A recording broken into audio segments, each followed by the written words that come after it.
24 janvier 2019, 24 janvier 2022, voici 3 ans jour pour jour que le président de la République, Félix Tshisekedi, a pris le pouvoir. Quel est son bilan à la tête du pays? Nous allons en parler dans cette émission spéciale Entre les lignes avec M. Chris Mukendi, un cadre de la FDCA de Modeste Batiluko, à qui nous disons bonjour. Bonjour, monsieur le journaliste. Monsieur Chris Mukendi, vous êtes un cadre de la FDCA, vous êtes avec le chef de l'État au sein de l'Union sacrée de la Nation. Aujourd'hui, comment trouvez-vous le bilan du chef de l'État 3 ans après avoir pris le pouvoir? Cet exercice auquel on s'adonne toute cette semaine de pouvoir parler du bilan du chef de l'État en 3 ans, je crois que c'est un exercice normal. Mais il faut relever ici que les bilans du chef de l'État, parce que les bilans, ça clôture l'exercice. Lorsqu'on dit un bilan, parce que moi je suis un économiste de formation, dans les bilans on trouve l'actif et les passifs et à la fin on clôture. Donc ça veut dire que pour le chef de l'État en termes de bilan, les Congolais lui ont accordé un mandat de 5 ans. C'est seulement au bout de 5 ans que nous pouvons faire un bilan objectif pour dire si le président de la République a réussi ou il n'a pas réussi son mandat.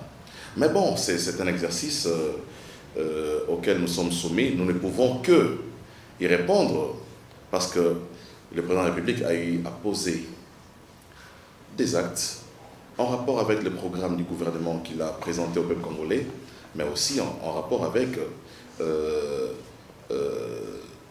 le contenu de son message de campagne électorale. Il faut d'abord aujourd'hui saluer cette alternance qu'on a connue, quoique 2 ans plus tard, comme vous le savez.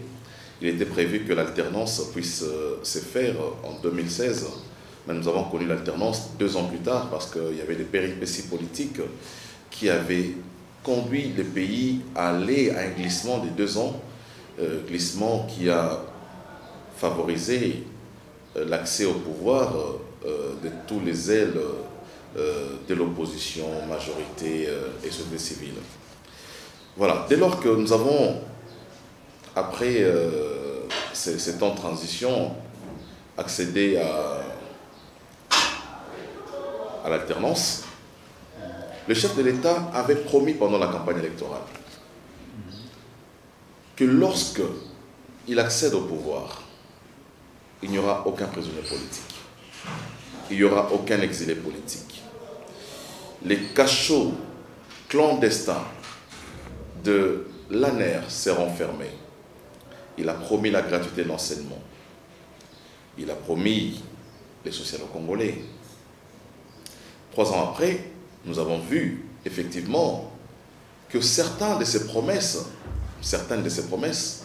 ont été tenues. D'autres promesses sont encore en chantier. Parmi les promesses qui ont été tenues, c'est qu'aujourd'hui, au Congo, nous n'avons pas d'exilés politiques. Moïse Katumbi, qui était opposant à Vous êtes Joseph sûr qu'il n'y a Kabila, pas d'exilés politiques aujourd'hui? on pourra toujours en parler si vous voulez. Moi, je considère qu'aujourd'hui, il n'y a pas d'exilés politiques. Nous avons des évadés. Nous avons des personnes qui sont en cavale, qui ont fui la justice de leur pays. On peut citer les cas de Caleb Moutonde, on peut citer aussi les cas de M. John Numbi, vous l'avez cité aussi, mais je voulais citer M. Barnabé Kikaya Binkaobi. Donc, de manière officielle, le Congo n'a aucun exilé politique. Comme je l'ai dit, ces personnes que nous avons citées ici sont des personnes qui ont décidé de fuir la justice. Ce sont des évadés de justice. Il a promis de fermer les cachots de l'ANER. Aujourd'hui, les services de l'ANER sont ceux qui sont reconnus officiellement, les bureaux à Gombe, les bureaux à ma campagne. À l'époque... Mais quand vous suivez les discours de vos opposants, ils disent que ces mêmes bureaux-là de l'ANER continuent à arrêter les gens, continuent de torturer les gens. Le cas, c'est le jeune qui est mort récemment, le jeune qui est mort récemment, où on a même condamné un policier pour l'avoir torturé et puis amené à la mort. Non, là c'est la police. Là ça s'est passé dans les installations de la police. Là le chef de l'État était en train de faire une promesse, il n'a pas promis de fermer les bureaux de la police. C'est une dérive que nous avons déplorée tous. Vous m'avez reçu sur la question, j'ai eu à déplorer ces faits. Et aujourd'hui, les coupables sont en prison.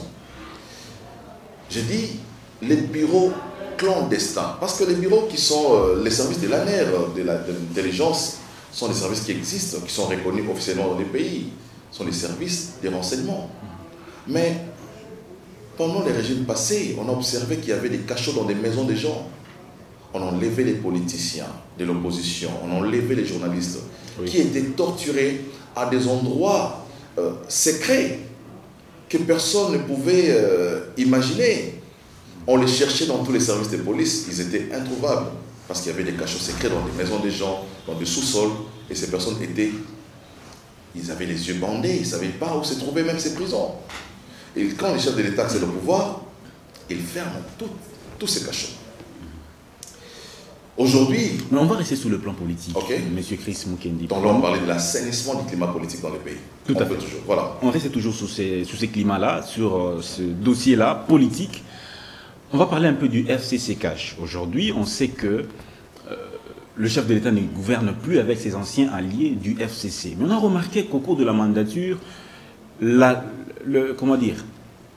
pouvoir parlementaire, la majorité parlementaire a basculé de l'opposition à la majorité acquise par le chef de l'État. Est-ce qu'on peut, pour un chef de l'État, du point de vue politique, justement, on est dans les faits strictement politiques, est-ce qu'une majorité parlementaire peut-elle basculer au cours d'une mandature sans qu'il y ait élection? Est-ce que, du point de vue du droit, vous pensez que cela est-il faisable? Je vous repose la question autrement. Est-ce que, du point de vue du droit, on a dit qu'une majorité ne peut pas basculer? Si, mais grâce aux élections. Grâce aux élections. Non, justement, puisque la Constitution ne dit pas. On a vu, même dans des vieilles démocraties, la majorité basculer. Des premiers ministres qui étaient élus au sein de leur Parlement être limogés par le Parlement. Et la majorité a basculé. Ce sont de... Je ne dis pas principe en termes de loi, mais ce sont des réalités politiques. Là, nous ne sommes pas dans le cadre d'une légalité ou un principe constitutionnel, mais nous sommes dans le cadre de la réalité politique. Mais aujourd'hui, ce basculement n'a pas été consacré par un texte qui dit que non, ceux-là ont quitté leur parti politique. Non, chacun reste dans son parti politique. D'autant plus que le mandat du député est un mandat non impératif. Chaque député décide du vote qu'il veut émettre. Donc moi je considère que on ne peut pas aujourd'hui dire qu'il y a une violation d'un principe. On n'a violé aucun principe.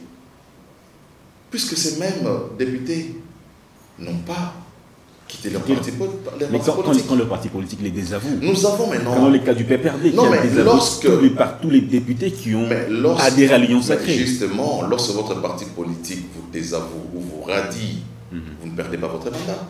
Mais c'est le parti qui vous a donné le mandat. C'est grâce au parti. Mais je dis, c'est ça la loi.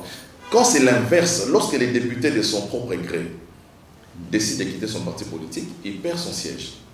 C'est ça la loi. Ça, c'est la loi. C'est ça la loi. Oui. La loi aussi veut que lorsque le parti décide de radier les députés, que ces derniers ne perdent pas son mandat. C'est ça la loi.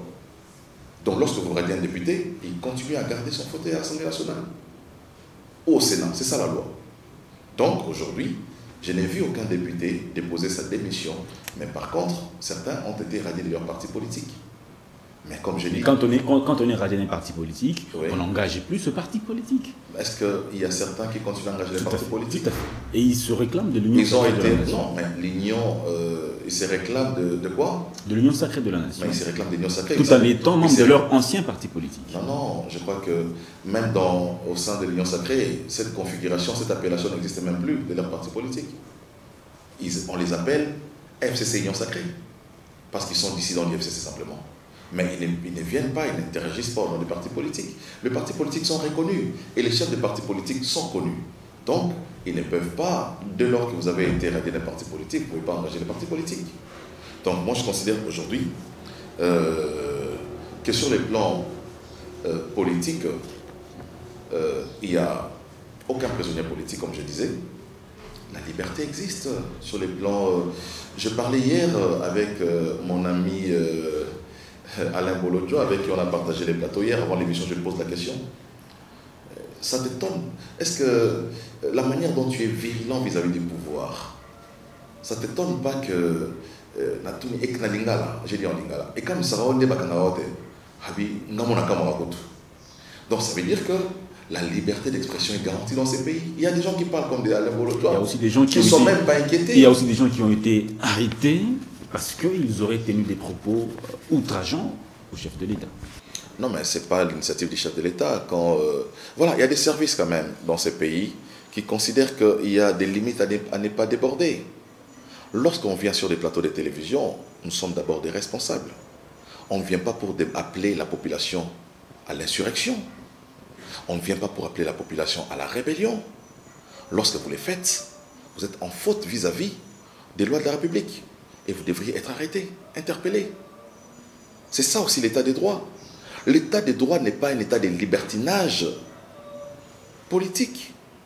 L'état des droits n'est pas un état de voyoutisme politique. Dans quelle fourchette, pas du tout. Dans quelle fourchette passez-vous l'état de droit et la liberté d'expression? Parce qu'on a l'impression que quand une loi n'est pas en faveur, est en défaveur, est en faveur de l'opposition, et qu'elle lui donne la majorité, la possibilité plutôt de s'exprimer, et qu'il n'arrive pas justement et que la loi, cette loi-là justement, qu'est-ce que je veux dire?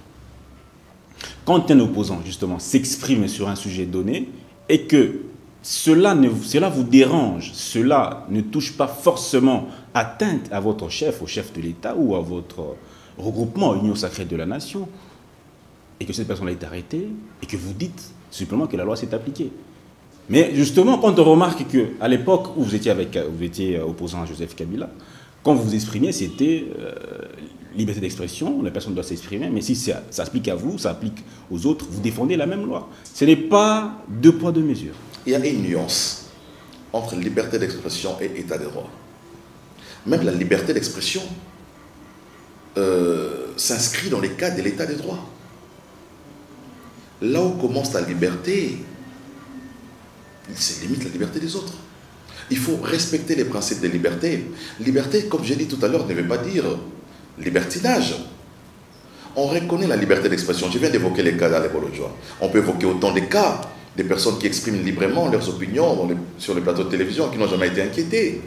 Je peux évoquer Jimmy... il s'appelle Jimmy... Jimmy Mukendi. Jimmy Mukendi, il est de... Jimmy Kitenge. Jimmy Kitenge, voilà. Jimmy Kitenge. Mais je vois, ce sont des opposants farouches au régime, régime de Tshisekedi. Ils sont virulents dans leurs propos. Ils sont très... je ne sais pas. Hein? Moi, je me dis parfois, waouh, mais comment on peut en arriver là? Mais ils n'ont jamais été inquiétés. Alain Bolotois, ils n'ont jamais été inquiétés. Mais quand même, il y a aussi des cas, des gens qui ont été inquiétés. Ceux qui ont été inquiétés, c'est parce qu'ils sont allés au-delà de la liberté d'expression. Ils sont plongés dans les cadres des outrages. C'est pas moi qui... Pardon? La loi a été appliquée. Ben, la loi a été appliquée, mais c'est ça l'état de droit. L'état des droits, c'est le respect des lois. Lorsque la loi est mise en priorité, les textes de la République sont considérés. C'est appliqué à la lettre sur tout citoyen. C'est ça l'état des droits. Comment répondez-vous à ceux qui disent que cette justice aujourd'hui, elle est une justice aux ordres, une justice qui est commandée par les anciens proches du chef de l'État? Moi je dis, la justice ne s'exerce que sur la personne qui a exercé le pouvoir. Par exemple, je n'ai jamais été mandataire public, moi. On ne peut pas venir m'auditer. Lorsque M. Matata, qui était ancien Premier ministre, il est établi dans sa gestion qu'il y a eu des cas de détournement. Lorsqu'il est invité devant la justice, c'est ça l'acharnement? Non, on vous invite parce que vous avez géré. On ne vous invite pas parce que vous n'avez rien fait. Non, vous avez géré. Et il y a des indices de détournement dans votre gestion. Ceux qui n'ont pas géré n'ont jamais été interpellés par la justice. Voilà. Vous avez été mandataire public, vous avez été ministre, vous avez été Premier ministre, vous avez été, je ne sais pas, président de la République. Mais lorsque on dénonce des fautes de gestion dans votre gouvernance, c'est ça l'état des droits. Le problème qui est là, c'est qu'on a l'impression que cette justice a tendance à s'appliquer qu'aux opposants.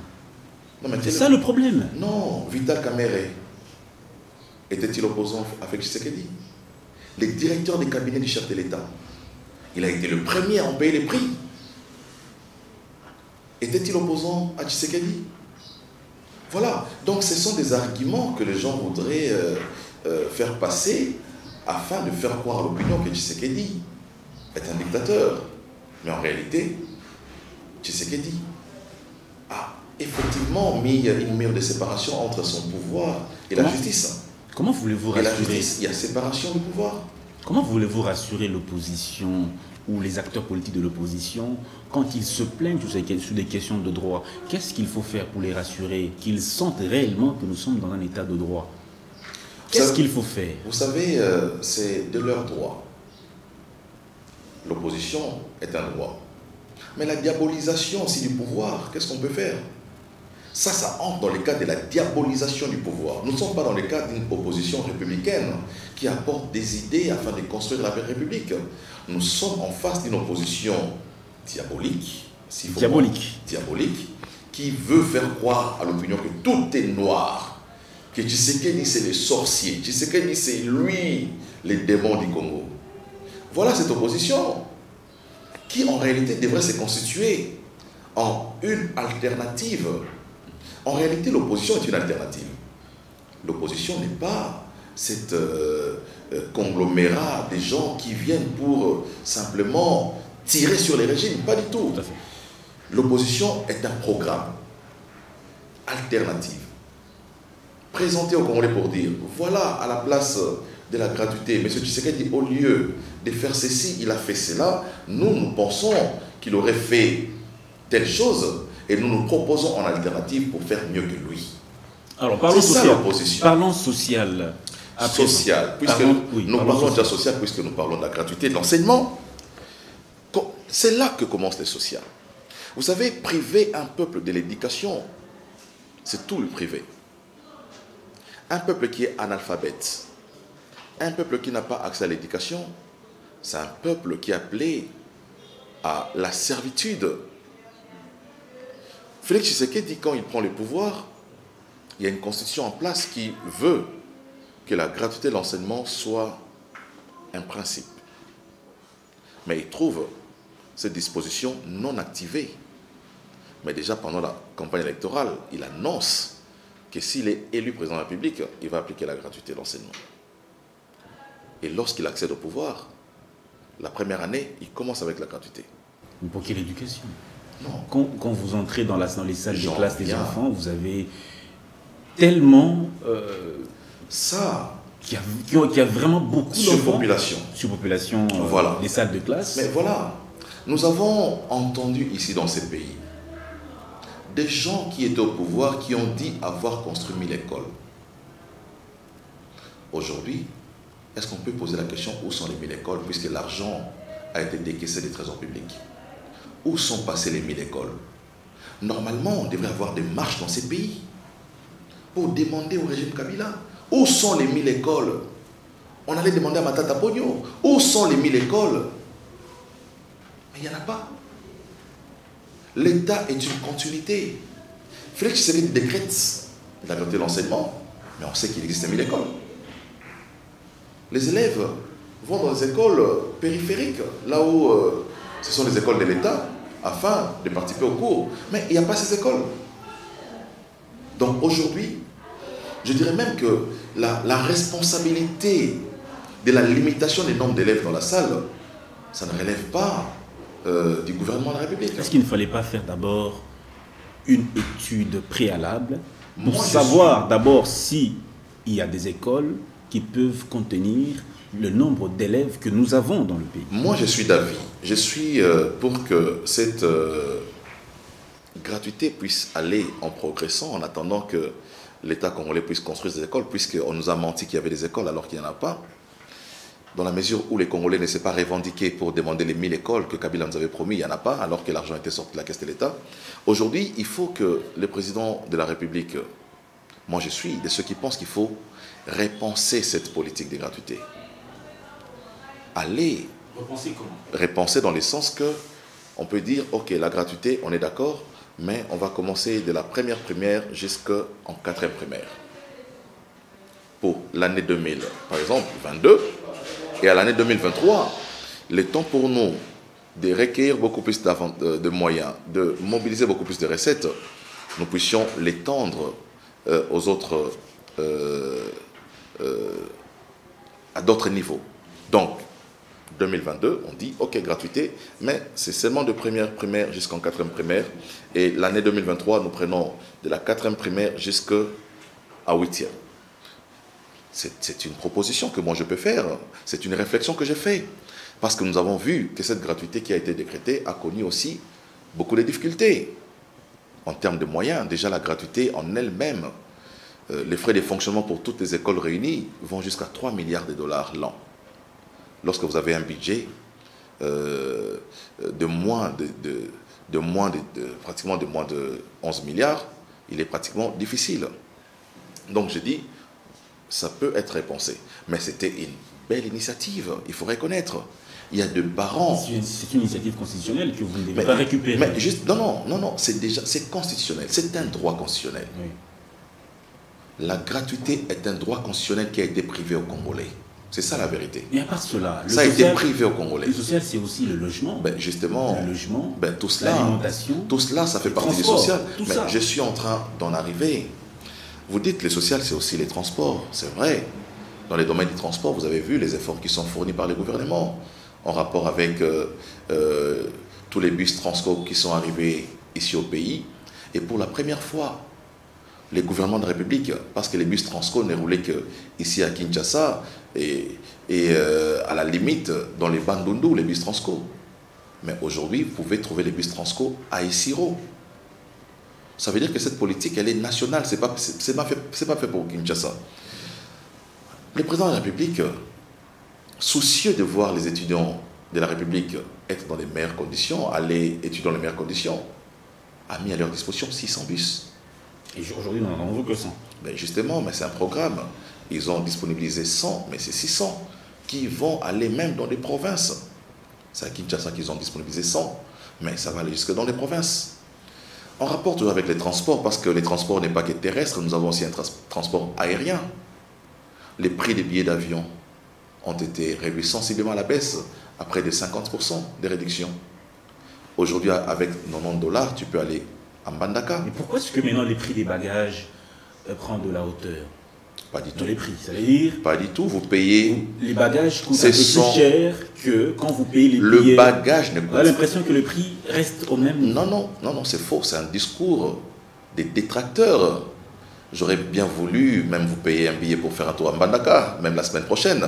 Comme ça, vous allez vous rendre effectivement compte de ce que nous sommes en train de dire. Les gens qui les disent comme ça, posez-leur la question, monsieur, la dernière fois que vous avez voyagé, c'était quand? Est-ce que vous pouvez nous montrer votre billet? Mon cher ami, les billets pour Mbandaka, aujourd'hui, c'est 90 $. Bagages compris. 90 $. Bagages compris. Pour Lubumbashi, 198 $. Bagages compris. Repas dans l'avion compris. Donc, ce sont des discours de gens qui voudraient réduire l'effet du chef de l'État à rien. Et on les comprend. J'ai dit, nous n'avons pas une opposition républicaine, nous avons une opposition diabolique dans ces pays. Des gens qui étaient au pouvoir, qui n'ont rien fait, qui veulent revenir. On va rester au niveau de l'éducation. Les professeurs de l'université aujourd'hui sont en grève. Et pourtant, l'année académique a été lancée depuis le 5 janvier, si ma mémoire est bonne. Aujourd'hui, nous sommes pratiquement le 25 janvier, après plus de 3 semaines. Les choses bloquent. Je vais y revenir. Je voudrais d'abord finir les dossiers avec la gratuité, parce que c'était un dossier important. Avec la gratuité, plus de 4 millions d'élèves congolais ont eu accès à l'éducation. 4 millions de Congolais. 4 millions d'élèves qui n'avaient pas accès à l'éducation ont aujourd'hui accès à l'éducation. Les problèmes d'infrastructure, j'ai eu à les relever ici, c'est un autre aspect pour lequel j'ai expliqué aussi. Plus de 28 000 enseignants ont été mécanisés. Il y a des enseignants qui donnaient cours aux enfants gratuitement dans ces pays. Quelles sont vos sources d'information, M. Chris? Nos sources, c'est quand vous dites les gouvernements. Quand on se rend sur le terrain... Nos sources, c'est les gouvernements. Nos sources, ce sont des comptes rendus du Conseil des ministres. Voilà, des sources officielles. Les sites du gouvernement. Mais toutes ces informations à la disposition du public. Donc, entrez là-bas, vous allez les trouver. Et il y a eu amélioration des salaires Vous savez, lorsque Félix Tshisekedi prend le pouvoir, combien on paye un enseignant? 75 000 francs congolais. 72 000 francs congolais. Aujourd'hui, un enseignant a 404 000 francs congolais. L'équivalent des 200 $. Ce n'est encore rien. Mais c'est beaucoup. Si nous considérons de là où nous venons. Et ça, c'est le social. Les sociales. Ce ne sont pas les mêmes informations que nous avons quand nous allons sur le terrain. Poser les questions aux enseignants de l'État, ce ne sont pas les mêmes informations. Vous êtes allé déjà dans quelle école de l'État? Plusieurs écoles, on a vérifié les informations. Mais j'aurais bien voulu que vous puissiez prendre votre caméra après cette émission. Parce qu'il faut que l'enseignant vous parle. Combien il perçoit? Le combat aujourd'hui avec nos amis catholiques, c'est parce que ils payaient beaucoup plus à leurs enseignants et que ce que le gouvernement paye aujourd'hui aux enseignants ne rencontre pas les besoins à ce niveau-là. Et puis ce n'est pas toutes les écoles catholiques. C'est 20 écoles catholiques, 22 écoles catholiques. C'est 500 enseignants chez les catholiques qui étaient dans des écoles de prestige. Des écoles comme Collège Boboto, Elikia, ces collèges-là. Ils sont au nombre de 22. Il fallait désactiver ces écoles-là des listes de pays. Non, c'est ça la solution. Ils n'ont jamais été désactivés. Je pense que c'était une mauvaise communication du ministre. Ils n'ont jamais été désactivés parce qu'on ne peut pas désactiver une école parce qu'ils revendiquent les droits de ses enseignants. Pas du tout. Personnellement, je n'ai pas été d'accord avec cette communication du ministre. Et j'en avais parlé sur les ondes.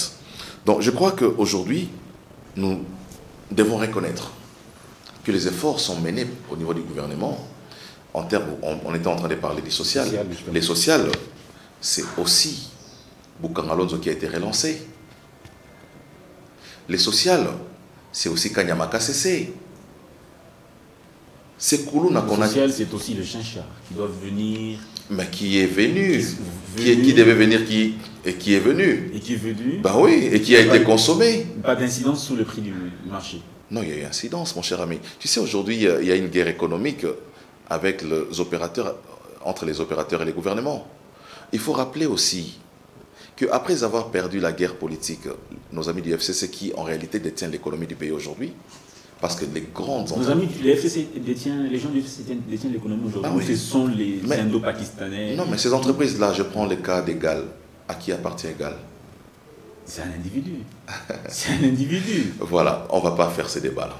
Donc aujourd'hui, après avoir perdu la bataille politique avec la rupture de la coalition FCC-Cash, les amis se sont dit il faut serrer Félix Tshisekedi sur les plans économiques parce que l'économie a une incidence sur les sociales. Si il nous a battus politiquement, s'il nous bat économiquement, l'implication elle est sociale et c'est la population qui va aller vers Félix pour dire il a réussi son mandat. Qu'est-ce qu'il faut faire? Il faut les serrer. Le gouvernement est allé vers les opérateurs économiques pour obtenir la réduction des prix des surgelés. Il les a allégés des taxes et impôts douaniers. L'État a dit qu'il va même leur donner des exonérations pour pouvoir réduire sensiblement les prix des surgelés afin de permettre aux Congolais de manger. Ils n'ont pas voulu.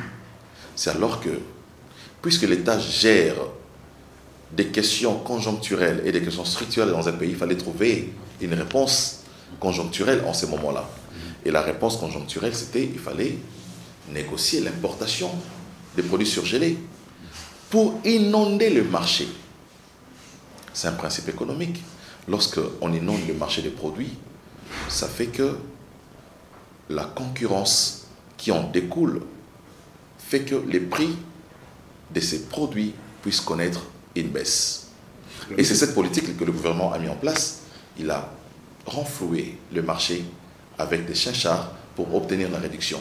Ce qui est vrai, c'est que ces poissons ont fait en sorte que pendant les fêtes, les Congolais ont mangé ces poissons au prix que l'État avait, les kilos des poissons étaient achetés. Est-ce qu'il y a une politique? Pardon. Y a-t-il une politique justement pour l'alimentation des Congolais? Mais justement, j'ai parlé de la politique conjoncturelle et de la politique structurelle. Sur le plan structurel, puisque tu parles pour manger, j'ai parlé du relance de Boukan Alonso, parce que les Congolais ne vont pas que manger les poissons. Pour manger les poissons, il faut avoir les foufous. Donc les foufous nous est produit par nos amis qui sont à Boukan Alonso et produit par nos amis qui sont à Kanyamaka CC. Et de notre côté, on arrive à obtenir la réduction sensible des prix des surgelés, ce qui permet que le Congolais mange foufou et poisson, mais aussi d'autres surgelés. Mais sur le plan des politiques structurelles, il y a le gouvernement congolais s'est battu pour obtenir, c'est pas pour obtenir des bateaux de pêche, pour que nous puissions avoir une pêche industrielle permettant aux Congolais de manger les poissons de son fleuve, les poissons de son lac. Donc, il y a autant de programmes qui sont mis en place par les gouvernements pour pouvoir rencontrer les besoins sociaux de base. Comme j'ai dit, le mandat, il est de 5 ans. C'est au bout de 5 ans qu'on va dire, ah ok, les bateaux de pêche qu'il avait promis sont là. Les Congolais aujourd'hui mangent les poissons du fleuve Congo, les poissons des lacs Albert. Il ne reste que 2 ans. Mais 2 ans. Mais il y a des politiques qui se font à court terme et à moyen terme. Des politiques à long terme. Il y a des projets à long terme en politique. Par exemple, le projet de chemin de fer, c'est un projet qui va au-delà du mandat de Félix. Tout à fait. Mais vous pensez faire... Au nom de la continuité de l'État.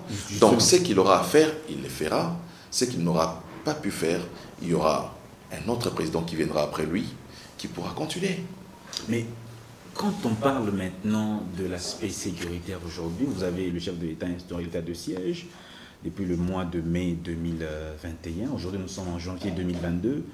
L'état de siège, aujourd'hui décrié par certains notables de cette partie-là, la partie est de la République démocratique du Congo, parce que le nombre de morts ne fait que croître, s'accroître. Quand on suit les bilans des médias étrangers, on se rend compte que le nombre de morts est toujours supérieur. Quand on suit les bilans des autorités de la place, c'est un autre bilan. La société civile aussi.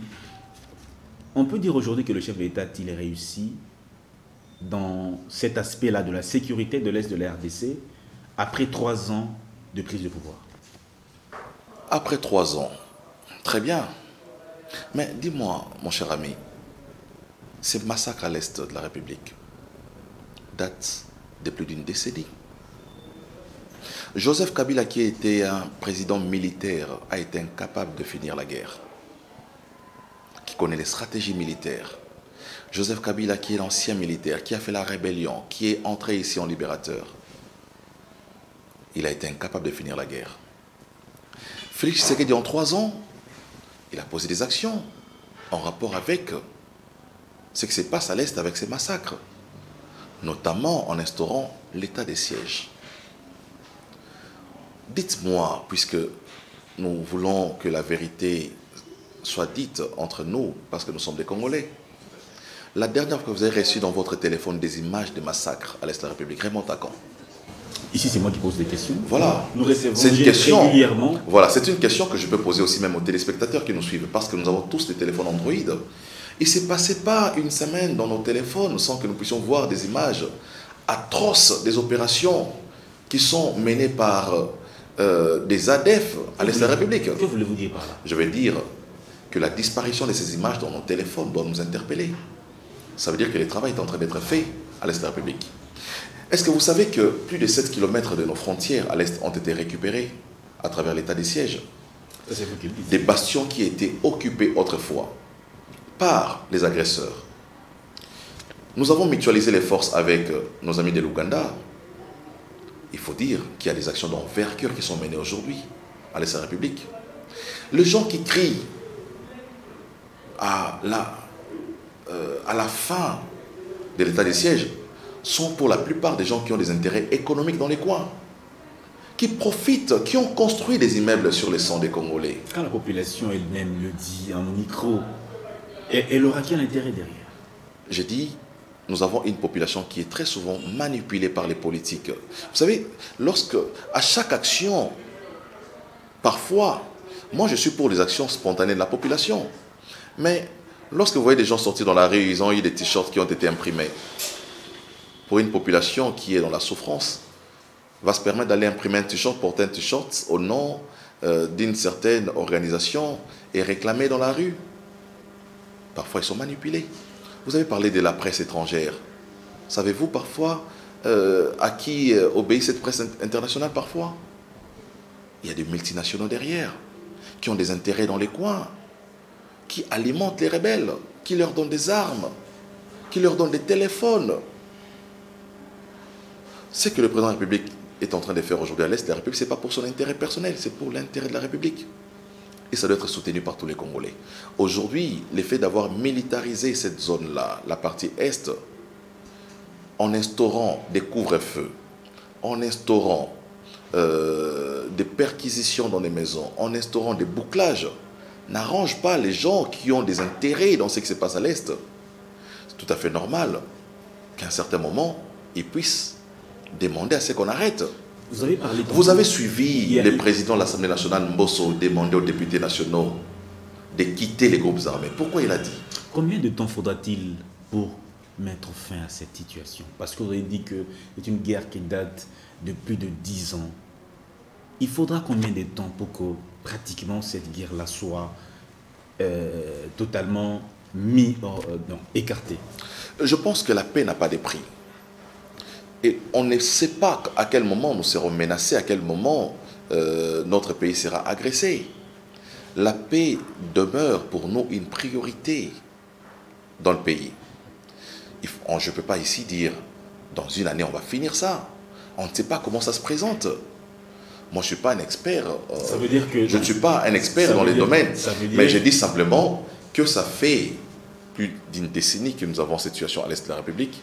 Mais aujourd'hui, nous pouvons saluer tout ce qui a été mené comme effort qui traduit la volonté du chef de l'État à en découdre définitivement avec cette situation.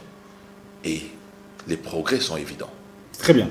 On va prendre la situation du Kassai. Le chef de l'État fait plus de 10 jours dans le Kassai. Il a pratiquement sillonné cet espace, le Grand Kassai. Vous avez suivi vous-même les cris de la population du coin qui se plaint de la misère, de la pauvreté, manque d'eau, manque de courant.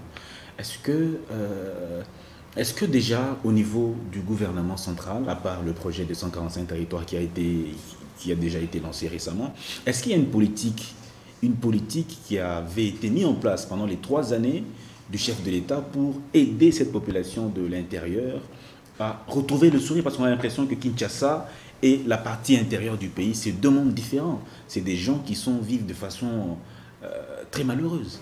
Mais la politique, c'est le projet de développement de 145 territoires. Ça commence à peine. Non, l'activation à peine.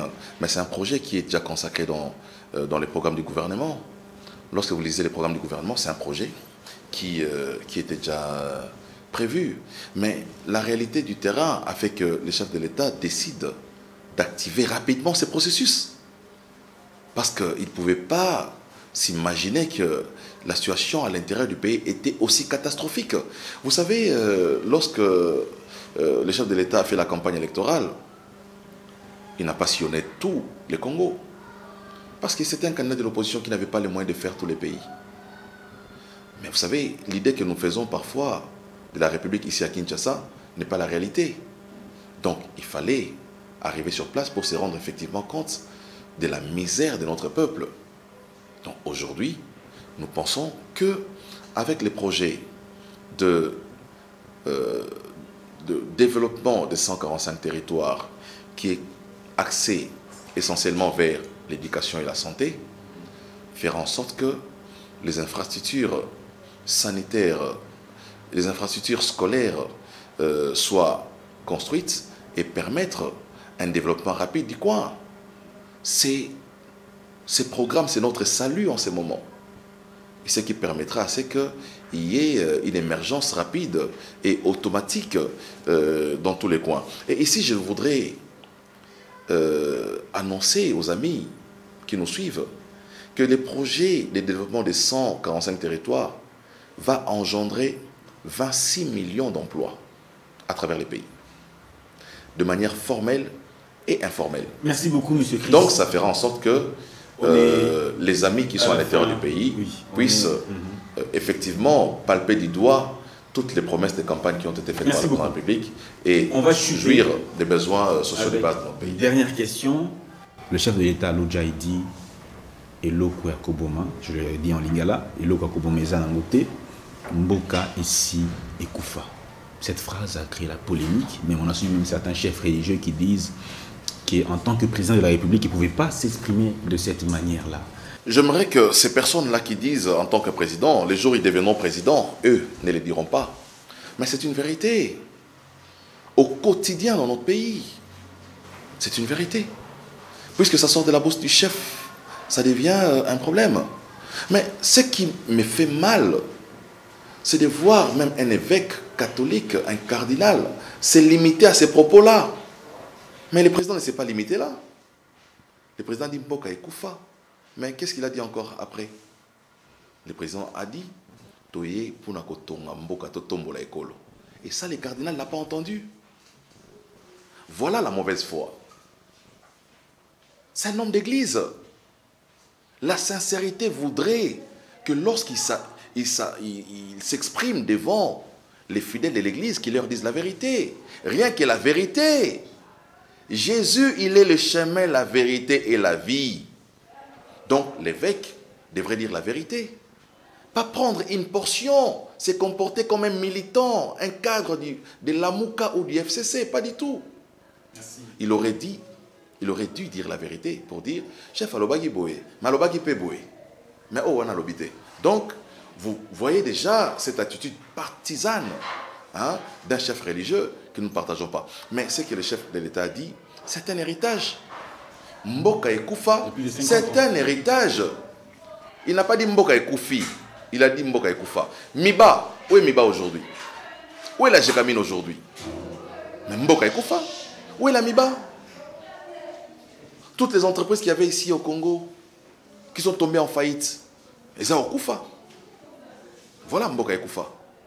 Nous avions plus de 100 on espère. La Jekamine gérait à l'époque de Mobutu plus de 100 carrés miniers. Merci beaucoup. Il en gère aujourd'hui 4 seulement. Merci beaucoup. Tout Monsieur Chris Mukendi a été vendu. Mboka et Koufa. Votre présence dans notre émission pour avoir répondu à notre invitation, nous vous disons sincèrement merci. C'est moi qui vous remercie. Merci aussi à vous, chers téléspectateurs, de nous avoir suivis. On a débattu sur les 3 ans du président de la République à la tête de l'État avec M. Chris Mukendi. Il a évoqué des questions importantes pour lui.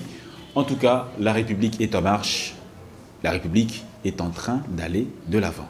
On se retrouve à une occasion prochaine avec le même plaisir. Au revoir.